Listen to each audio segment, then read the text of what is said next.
क्या कहेंगे? तो ये भारत की संस्कृति रही है कि शरणागत को शरण देना, लेकिन जिस तरह से बांग्लादेश के हालात बिगड़े हैं, ये पूरी दुनिया के लिए एक बहुत बड़ा खतरा है। पाकिस्तान के हालात भी बिगड़ रहे हैं। भारत की एक तरफ पाकिस्तान है, एक तरफ बांग्लादेश है।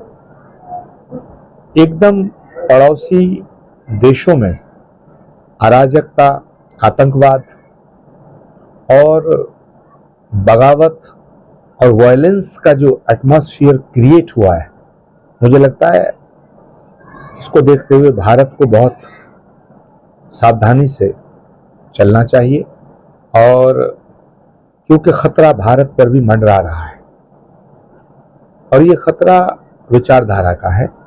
ये खतरा कि किस तरह के सियासी सिनेरियो का है, पॉलिटिकल सिनेरियो का है, जिसको कोई भी संभ्रांत राष्ट्र स्वीकार नहीं कर सकता।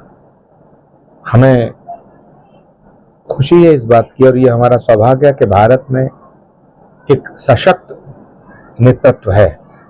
नरेंद्र मोदी जी के रूप में, भारत के प्रधानमंत्री के रूप में एक सशक्त, समझदार और समर्थ नेतृत्व है। लेकिन भारत की सरकार को बांग्लादेश और पाकिस्तान की गतिविधियों पर नजर रखनी पड़ेगी, और भारत की जनता को भी देश हित में सोचकर, तमाम पॉलिटिकल पार्टीज को राष्ट्र हित में सोचकर राजनीति के कदम उठाने पड़ेंगे। अपने स्वार्थ में अंधे होकर के राष्ट्र का नुकसान करने वाले सभी नेताओं से मैं अपील करना चाहता हूं कि सियासत अपनी जगह है, सत्ता अपनी जगह है, मगर जब बात राष्ट्र की आए, राष्ट्र के हित की आए, जब बात मुल्क की आए, तो वहां अपना स्वार्थ छोटा पड़ जाता है। हम सियासत की बलि देश को नहीं चढ़ा सकते। सियासत देश के लिए होनी चाहिए, देश सियासत की बलिवेद पर भेंट नहीं चढ़ना चाहिए। तो राष्ट्र की एकता प्रथम है, राष्ट्र की सुरक्षा प्रथम है। राष्ट्र की सुरक्षा को भी भयंकर खतरा पैदा हो गया है बांग्लादेश और पाकिस्तान की स्थितियों को देखते हुए।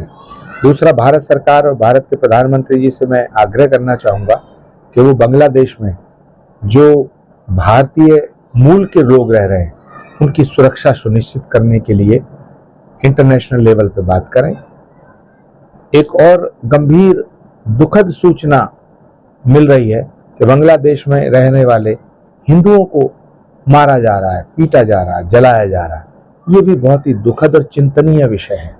तो मैं भारत के प्रधानमंत्री जी से ये भी निवेदन करना चाहूँगा कि किसी भी सूरत में बांग्लादेश में जो हो रहा है उसको रुकवाने के लिए अंतर्राष्ट्रीय स्तर पर वो पहल करें, क्योंकि नरेंद्र मोदी जी सिर्फ भारत के ही नेता नहीं है, विश्व के सशक्त और समर्थ नेताओं के रूप में उन्होंने अपनी पहचान बनाई है।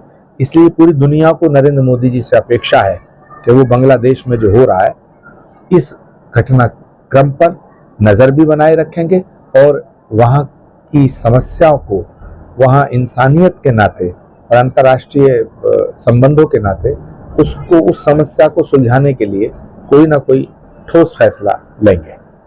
आम आदमी पार्टी के सांसद है संजय सिंह, उनका कहना है कि जो तानाशाही करेगा उसको देश छोड़कर भागना होगा।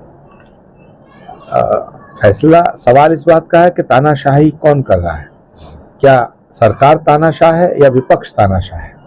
मुझे तो इस समय जो विपक्ष है ये तानाशाह नजर आ रहा है।